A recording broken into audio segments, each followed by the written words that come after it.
Hi guys, welcome back to my channel. Thank you so much for clicking on this video. Today we're trying McDonald's new cheesy bacon fries with a bacon Big Mac and a delicious apple pie. And we are also doing a true crime. I'm going to be talking about the unsolved murder of Dana Bradley. So yeah, let me dig in a little bit, eat some food, and then we'll get into this true crime. So there's cheese. It looks like it's just sliced cheese.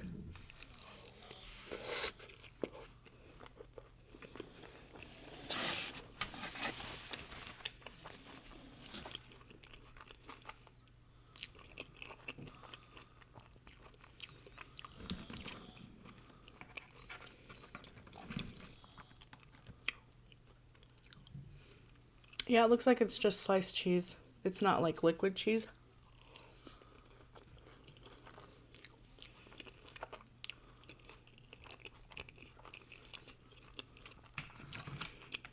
It's pretty good though.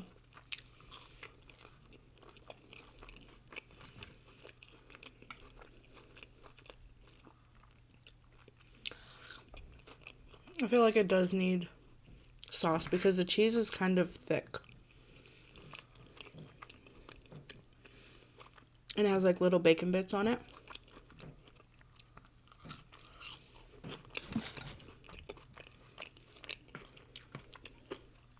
And then the Big Mac, it's just your usual Big Mac minus the sauce. I know. I don't like the Big Mac sauce because it's sweet. So, it's dry. But yeah, here it is. 2 patties, 2 slices of cheese, bacon, and lettuce.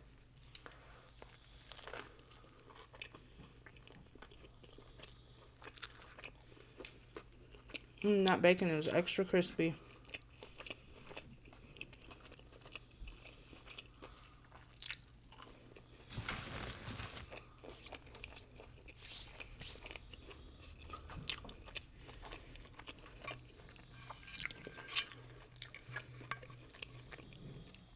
I'm just drinking some water today.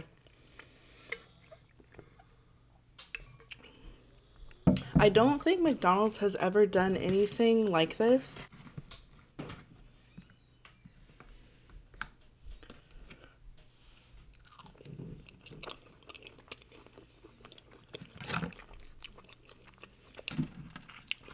I'm surprised that McDonald's hasn't done anything like this sooner. And included their mac sauce on it. Because a lot of people really like the mac sauce.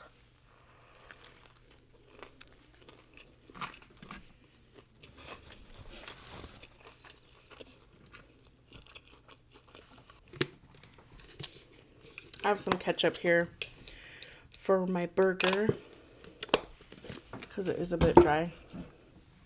And I am drinking water. Okay. This is my second time filming this video. The first time I tried to film it, I filmed it, I got through it. I had some delicious tacos. But when I went to go import the video from my SD card, I accidentally deleted the clips. Instead of importing them, I deleted them. Can you believe that? I was so mad. Okay, so, alright, so this happened back in 1981. Dana Bradley was a 14-year-old girl. She was in high school. She was in the 9th grade.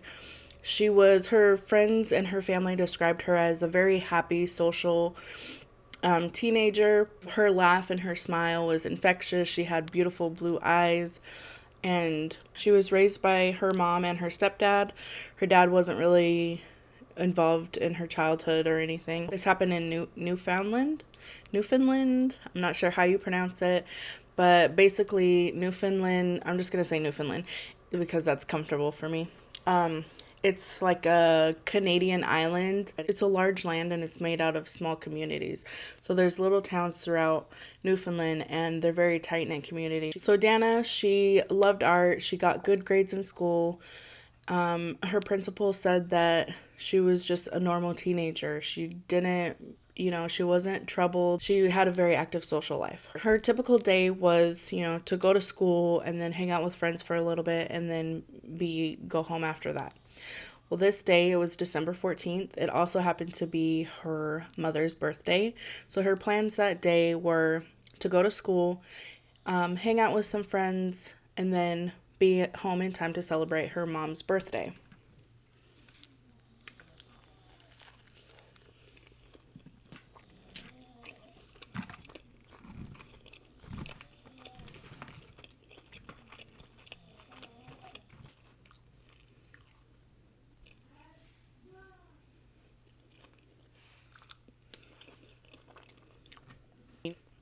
So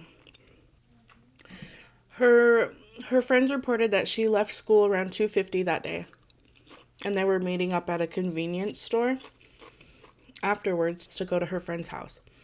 And then from there she would take the bus home to get back home to celebrate her mom's birthday. She met up with her friends, and then from there they went to her friend's house.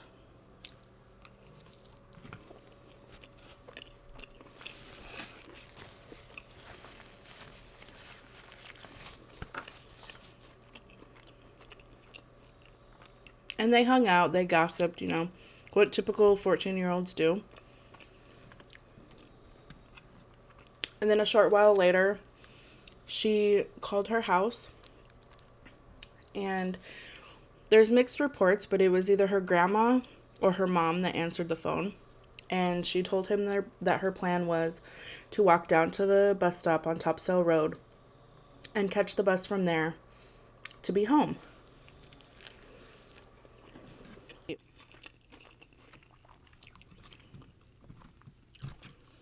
Well, that phone call was the last time that anybody of her family had ever seen or had ever talked to her. The last they had heard from her. Her friend said that she left her house around 5 o'clock to walk to the bus stop. Well,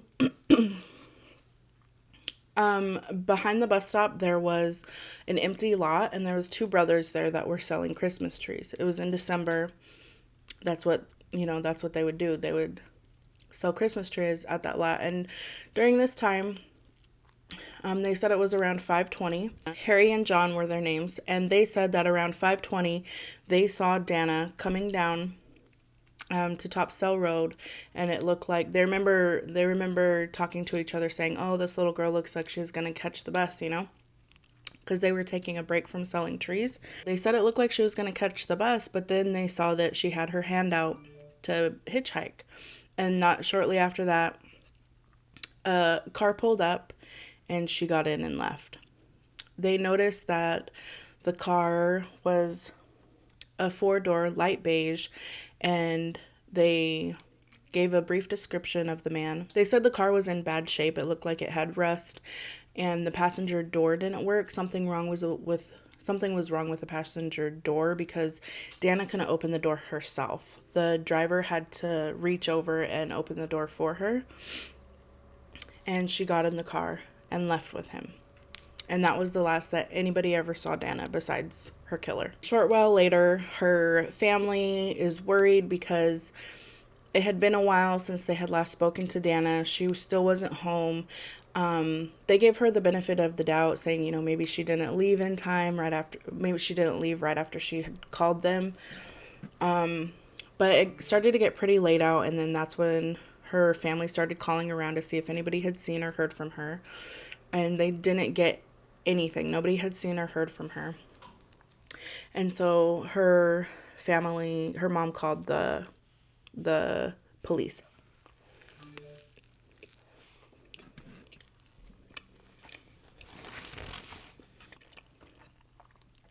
Now, in Newfoundland, they're referred to as the Royal Newfoundland Constabulary. So that's who they called, which is basically like police. and they reported her missing. They said that there wasn't much that they could do that night, and so the next morning they started looking for her, and her family had reached out to news stations and reported her missing. So that next morning, Harry, who is one of the brothers from the tree lot, he saw the missing persons report on the news, and he immediately called his brother John.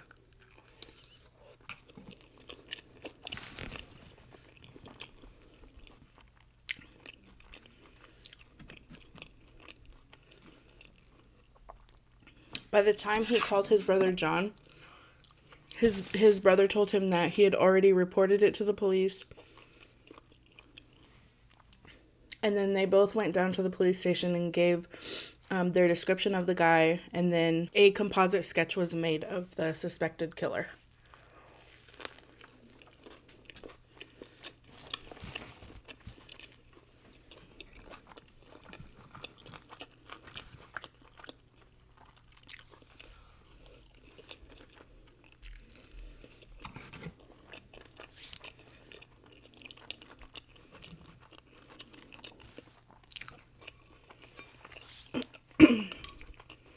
At this time, nobody knows she was dead, so back then they were just a suspected driver.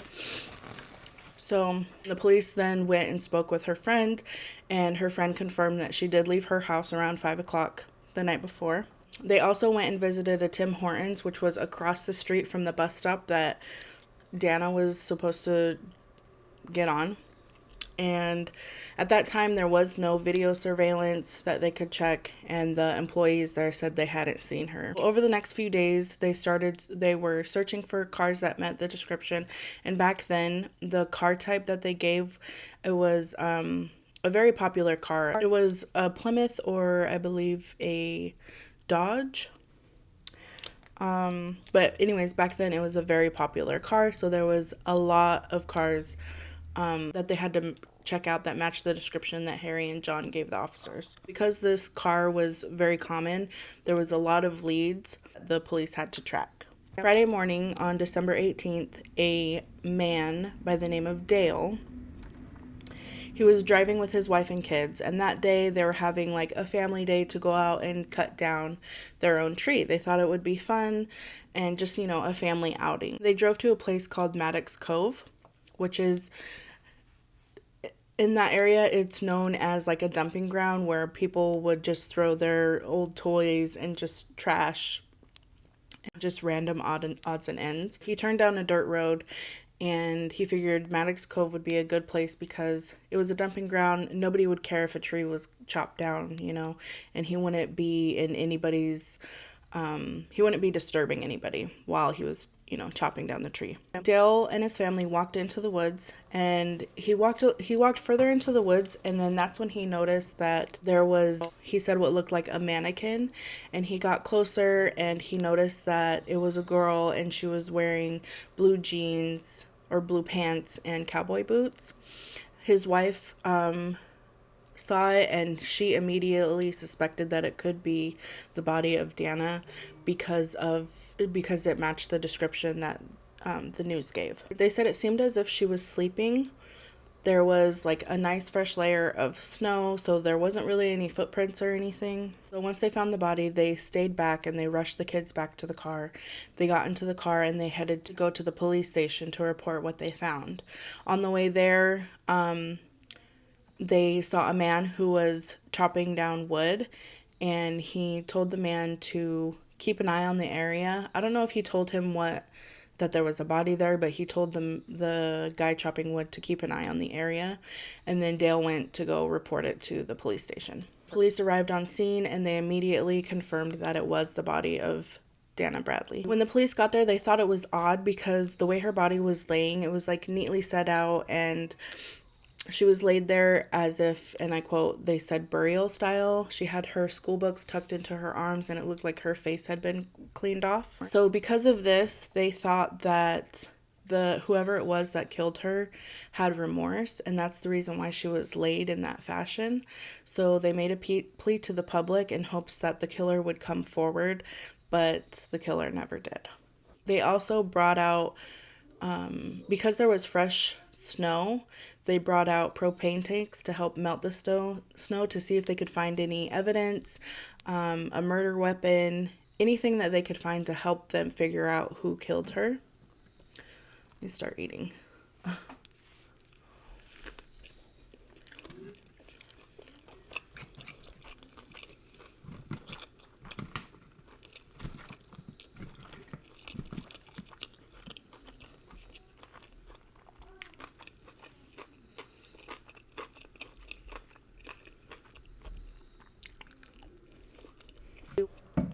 So the coroner said that the way the body was decomposed, that it appeared as if she died the same night that she went missing, and her cause of death was blunt force trauma to the skull. She had been beaten over the head with an object multiple times, which ultimately caused her death.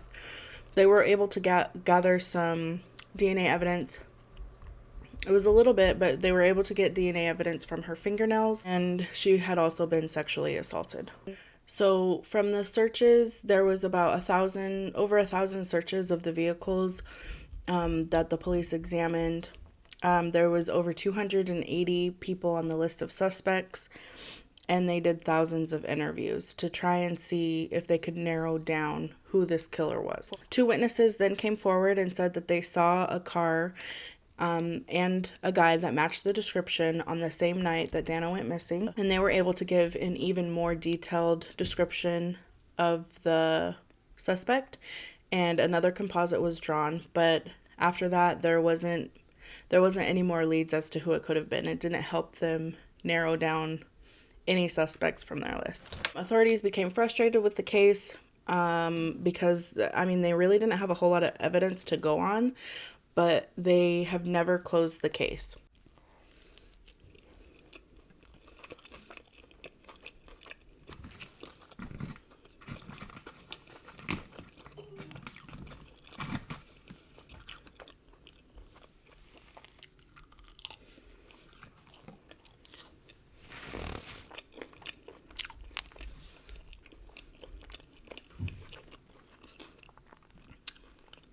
So they never let the case go cold.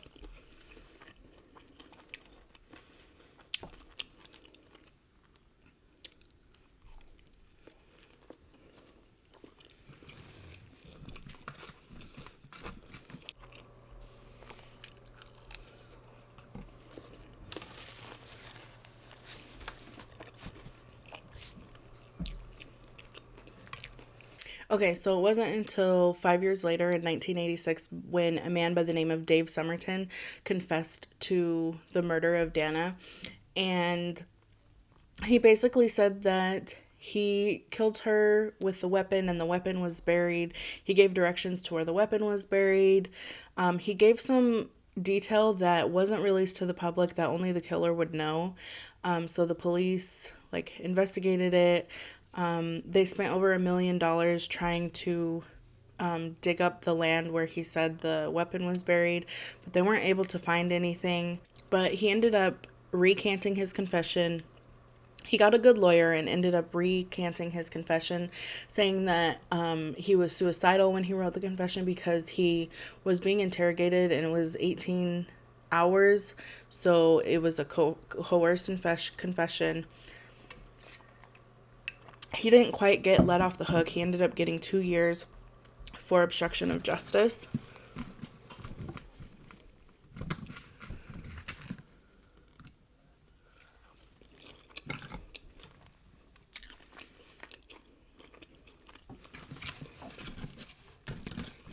Finish these. So the CBC would release Dana's story in hopes to get tips, and they would get about 50 tips per year. They still are getting tips about this case.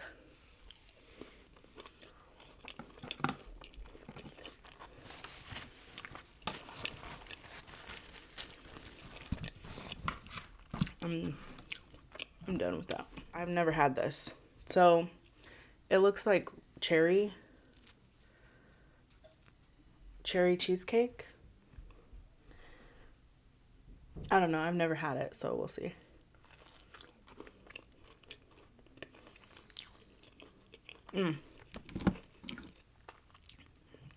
That's good. Oh my God, that's good. Do they have these all the time? I don't think so, right?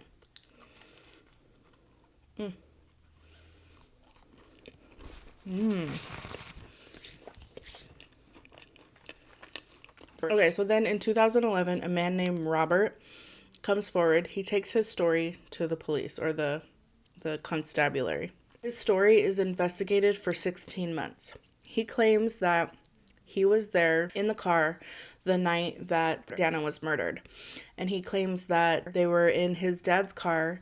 His 4-year-old brother was next to him. He was 6 at the time. His 4-year-old brother was next to him, and his close friend of the family and neighbor at that time was driving him to McDonald's, I guess. But they were driving Robert. His name was Robert. I don't know if I mentioned that. But it was the fake name. His name ended up coming out later, but I forget what it was. I didn't write it down. We'll just continue to call him Robert. And basically his story was that him and his brother were in the back seat. They had no booster seats, so nobody would be able to see him in the car. And his neighbor and close friend of the family was driving the car that night. They were driving to McDonald's. That's when they saw Dana hitchhiking, and they pulled over. Dana told him where they were going. She got in the car, but he had to tell the driver that he had to open the car door from the inside because the handle was broken on the outside.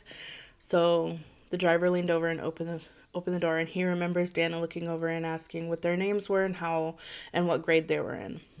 And then he claimed that they went to her house, but they drove past her house. And then that's when Robert started to panic a little bit, and of course Dana was panicking and was fighting, trying to get out. And the driver said that he was gonna take her home, he was gonna turn around, but she kept trying to pull away, and he would speed up every time. Eventually they pulled over, and he tried to lean over to kiss Dana, and Dana ended up scratching him or pinching him, and she was able to get out of the car. Well, that's when the driver immediately became enraged and got out of the car so quick, he said. And he got up to her. He said that Dana almost got away into the woods, but he caught up to her and hit her with a tire iron over the head and brought her back to the car and put her body in the trunk.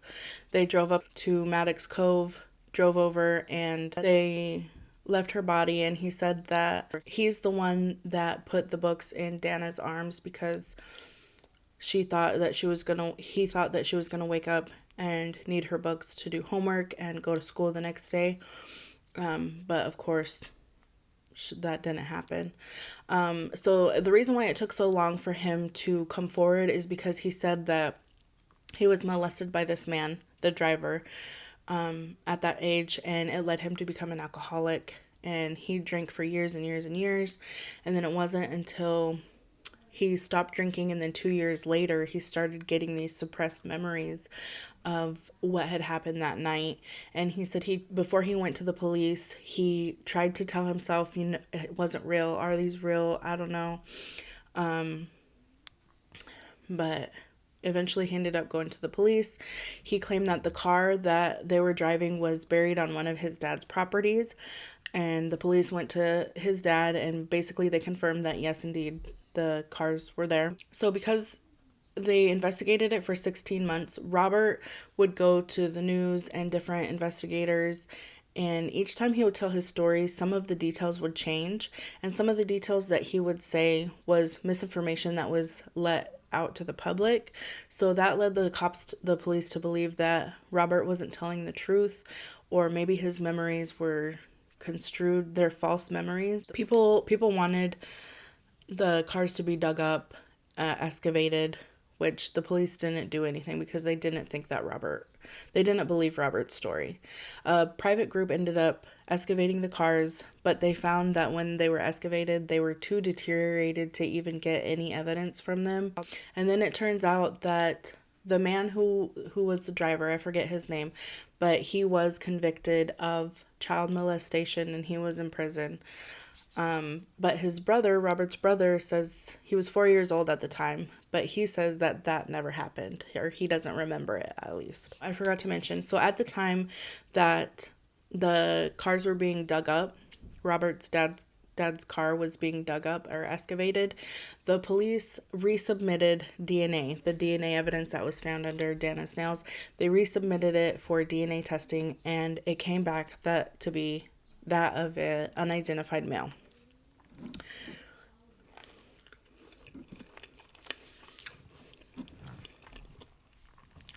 With that DNA evidence, they were able to eliminate people from their suspect list.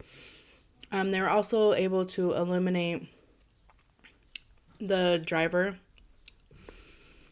the child molester that was driving Robert that night. They were able to clear his name.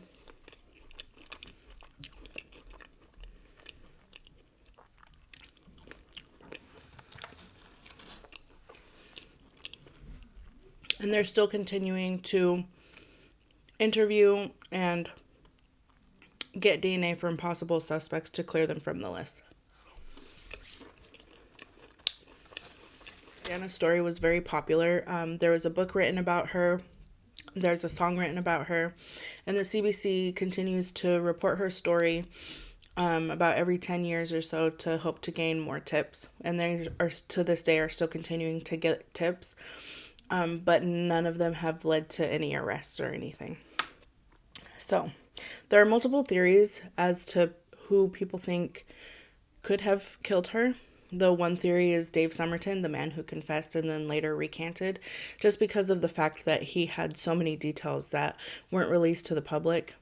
Now, I don't know if his DNA was ever tested or if he was cleared from the list, but that's one theory. Another theory is that Robert's story is true, but his memories could just be a little bit blurred because of the alcohol and the PTSD that he claimed he had. Another theory is that there was a man by the name of Shannon Murrin.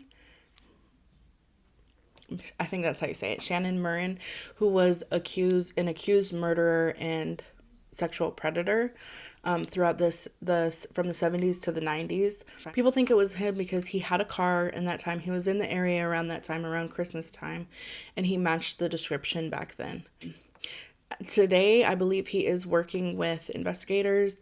I don't think in Dana's case, but in other cases to help them try and find other people. So he's been accused, and he was actually acquitted of another case of a girl who went missing around the same time that Dana went missing.